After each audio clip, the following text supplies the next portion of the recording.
جی دوستو، پچھلے کچھ دنوں سے میں کچھ بھارتی تجزیہ کاروں کو سن رہا ہوں، کچھ سابق سفارتکاروں کو بھی سن رہا ہوں، اور کچھ سابق جو آرمی کے آفیسرز ہیں ان کو بھی سن رہا ہوں۔ ایک نقطہ ایسا ہے یا ایک ٹاپک ایسا ہے جس پہ سبھی بات کر رہے ہیں، اور تمام لوگ شاید ابھی تک کوئی خاص ایکسپلینیشن دینے میں کامیاب نہیں ہوئے۔ ان کو یہ ایک بے چینی کھائی جا رہی ہے، یا وہ ایک لحاظ سے بیفلڈ ہیں کہ گو کہ امریکہ اور بھارت کے تو اسٹریٹجک ریلیشن شپ ہے، اس کے باوجود بھی امریکہ کینیڈا کے ساتھ مل کر بھارت پہ پریشر کیوں بلڈ کر رہا ہے، چاہے وہ نجر کا قتل ہو، ہردیپ سنگھ نجر جن کو قتل کیا گیا تھا 18 جون 2023 کو پچھلے سال، اور اس کے بعد یا پنن کو قتل کرنے کی سازش کی گئی تھی، گرپرونت سنگھ پنن۔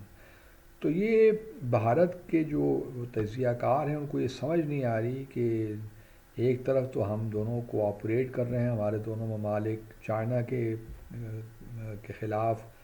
اور دوسری طرف یہ امریکہ پریشر بلڈ کیے جا رہا ہے فار نو گڈ ریزن، اور اس میں نو گڈ ریزن بقول ان لوگوں کے۔ اور یہ بھی ان کو سمجھ نہیں آتا کہ اگر یہ معاملات اس طرح چلتے رہے تو پھر تو جو اسٹریٹجک پارٹنرشپ جو ایوالو ہونی ہے یا ڈیولپ ہو رہی ہے، وہ بھی اس پہ بھی آبویسلی ایک لحاظ سے برڈن تو پڑے گا اس اسٹریٹجک پارٹنرشپ پہ، کہیں نہ کہیں پرابلمس تو کریٹ ہوں گے۔ تو یہ واقعی ایک بڑا اہم سوال ہے کہ کیوں امریکہ اس کے باوجود کہ بھارت اس کا اسٹریٹجک پارٹنر ہے، کیوں ایسا کر رہا ہے۔ بھارت ایک پنونی تو ہیں یا ایک نجری تو تھا، اگر وہ قتل بھی ہو گیا تو سو واٹ، اور اگر ایک سازش پکڑی بھی گئی ہے تو سو واٹ۔ تو اتنا کیوں سیخ پا ہو رہا ہے امریکہ، اور بھارت پہ کیوں اتنا پریشر بلڈ کر رہا ہے، اور پبلکلی، کیونکہ امریکہ نے تو پبلکلی بھارت سے یہ کہا ہے کہ وہ کینیڈا کے ساتھ نجر کے معاملے میں تعاون کرے۔ جب دونوں ممالک کے درمیان ایک سفارتی کشیدگی پیدا ہوئی، بھارت کو اپنے جو وہاں ہائی کمشنر تھے ان کو وڈرا کرنا پڑا، اور اس طرح 6 کنیڈین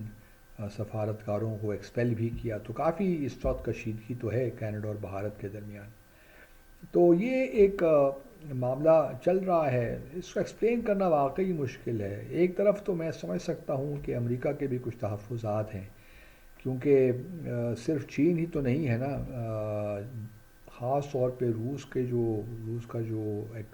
حملہ ہے جسے وہ اسپیشل ملٹری آپریشن کہتے ہیں یوکرین پہ، جب سے وہ ہوا ہے تو بھارت کی پالیسی میں ہمیں وہ اس طرح ایک لحاظ سے جو امریکہ چاہتا تھا، یا فار دیٹ میٹر ویسٹرن دنیا چاہتی تھی اوور آل، وہ بھارت نہیں کر سکا۔ اور ہم جانتے ہیں کہ بہت سے ویسٹرن ممالک نے، اور خاص طور پہ یوکرین کے صدر پریزیڈنٹ زیلنسکی نے تو بہت اوپنلی کرٹیسائز بھی کیا، کیونکہ جولائی کے مہینے میں اس سال وزیر اعظم مودی نے دورہ بھی کیا روس کا۔ وہ چلیے ایک اینول ہوتی ہے سمٹ ان کے ہاں، تو وہ اس کانٹیکس میں تھا، لیکن پھر بعد میں اتنا پریشر بلڈ ہوا کہ پرائم منسٹر مودی کو یوکرین بھی جانا پڑا، اور وہاں جا کر انہوں نے اپنی سپورٹ کا اظہار بھی کیا، ان دا سینس کہ یہ جو کانفلکٹ ہے اس کو جلد ختم ہو جانا چاہیے۔ تو امریکہ کو ایک بہت بڑی جو شکایت بھارت سے ہے وہ یہ ہے کہ بھارت نے یوکرین کے معاملے میں اس طرح ساتھ نہیں دیا ویسٹرن دنیا کا، ڈیموکریسی کا یا اگینسٹ ایگریشن کا، جو کہ اس کو دینا چاہیے تھا۔ جو بھارت کلیم کرتا ہے کہ وہ دنیا کی سب سے بڑی ڈیموکریسی ہے، جمہوریت ہے، یا پھر ایک رولز بیسڈ انٹرنیشنل آرڈر ہونا چاہیے، تو یہ کیا کہ بھارت نے اس کو کنڈیم ہی نہیں کیا رشیا کی ایگریشن کو۔ اور پھر دوسری جانب بہت سے زاویوں سے اگر آپ دیکھیے تو بھارت نے تو جہاں امریکہ اور باقی ویسٹرن دنیا کی کوشش تھی کہ جو جنگ ہو رہی ہے جو ابھی تک جاری ہے، اس میں رشیا کو کم از کم اور کچھ نہیں تو اقتصادی طور پہ تو نقصان ہوتا، اور اس کی اکانومی بیٹھ جاتی، اور شاید پھر روس کے اندر سے آواز اٹھتی اور لوگ ڈیمانسٹریشنز کرتے، اور پھر شاید پوٹن کی حکومت ہی ختم ہو جاتی۔ لیکن بھارت نے روس روس سے آئل بھی لیا اور تجارت بھی جاری رہی. پھر صرف آئل نہیں، ابھی تک S-400 بھی ملنے ہیں، اور بھی بہت سے ایگریمنٹس ہو رہے ہوں گے، وی ڈو ناٹ نو. لیکن جہاں تک تجارت کا تعلق ہے، اور روس کے ساتھ تجارت بڑھانا بھی چاہتے ہیں اپنی، اور گو کہ ابھی کوئی بہت زیادہ نہیں ہے، لیکن بہرحال اس کو 30-40 بلین ڈالر تک جانا چاہتے ہیں. اور ابھی پرائم منسٹر مودی جا بھی رہے ہیں، بلکہ آج پہنچ بھی گئے ہوں گے کازان برکس سمٹ کے لیے. تو گو کہ امریکہ کو یہ پرابلم نہیں ہے کہ بھارت برکس میں ہے یا SCO میں ہے، کیونکہ وہ تو اس کو، اگر ان کے درمیان ایک کولیبوریشن ہے، تو میں تو ذاتی طور پہ یہ سمجھتا ہوں کہ بھارت کا ان آرگنائزیشن میں ہونا بذات خود ایک پرابلم تو ہے، کیونکہ بہت سی ایسی ایکٹیویٹیز ہیں جس میں چائنا اور بھارت کے جو خیالات ہیں وہ متضاد ہیں. تو اس وجہ سے چائنا اور رشیا ابھی تک تو they are trying their best کہ چین کے بھارت کو they keep India in good humour. اسی لیے ہم نے دیکھا کہ جو کل خبر آئی کہ چین اور بھارت کے درمیان ایگریمنٹ ہو گیا ہے پیٹرولنگ کا، لائن آف ایکچوئل کنٹرول پہ، اور جو ہے 2020 میں جو صورتحال تھی وہی ہو جائے گی. لیکن کچھ بھارتی اینالسٹ کا خیال ہے کہ ایسا ہونے والا نہیں ہے، کیونکہ جو انکرجن یا جو علاقے چین کے اس وقت اس کے پاس ہیں وہ چین چھوڑنے والا نہیں ہے. لیکن پیٹرولنگ بہرحال جو اس وقت ہے حالات، اس سے پیٹرولنگ ہوگی کہ مزید وہاں پہ ٹینشن نہ ہو، اور مزید جو ہے چین بھارت کے جو بقول بھارت کے وہ علاقے قبضہ نہ کرے.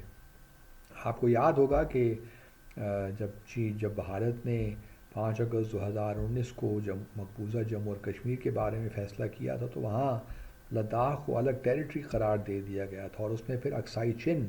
کو بھی شامل کر دیا تھا. تو اکسائی چین چونکہ چین کا حصہ ہے، تو اس وجہ سے چین یہ جو گلوان ویلی میں جو کچھ بھی ہوا یہ شاید اسی کا نتیجہ بھی تھا. تو سوال یہی ہے کہ امریکہ کو کوئی اتنا زیادہ اعتماد بھارت پہ نہیں ہے، اور وہ امریکہ یہ دیکھ رہا ہے کہ بھارت دونوں کے ساتھ، ان کے ساتھ بھی جو ایڈوانس ٹیکنالوجی ہے وہ حاصل کرنا چاہتا ہے، state of the art military equipment حاصل کرنا چاہتا ہے، اور سیمی کنڈکٹرز وغیرہ میں ان کی ہیلپ چاہتا ہے. لیکن ساتھ ساتھ وہ اپنے تعلقات رشیا کے ساتھ بھی رکھے ہوئے ہیں. تو یہ بات ان کو پریشان تو کرتی ہے. اور پھر جو پاکستان کے ساتھ رویہ ہے کشمیر کے معاملے میں، وہ بھی کسی نہ کسی لیول پہ امریکہ کو پریشان کرتی ہوگی، کیونکہ امریکہ کی خواہش تو یہی ہے نا کہ پاکستان کو چائنا سے دور کرے. تو اس کے لیے ضروری ہے کہ بھارت اور پاکستان کے تعلقات بھی ٹھیک ہوں. تو یہ ساری چیزیں انٹر کنیکٹڈ ہیں. تو بہرحال یہ ضرور ہے کہ امریکہ تھوڑا سا نجر اور پن کے معاملے کو بھی رکھنا چاہتا ہے بھارت پریشر، تاکہ وہ جو امریکہ کے فارن پالیسی آبجیکٹیوز ہیں بہت زیادہ ان کو نقصان نہ پہنچائے رشیا کے ساتھ مل کر، یا فار دیٹ میٹر چائنا کے ساتھ بھی کسی اسٹیج پہ کوئی تعلقات میں نارملائزیشن کی اگر بات ہو تو وہ امریکہ کے انٹرسٹ کو ہرٹ نہیں کرنا چاہیے. Thank you very much.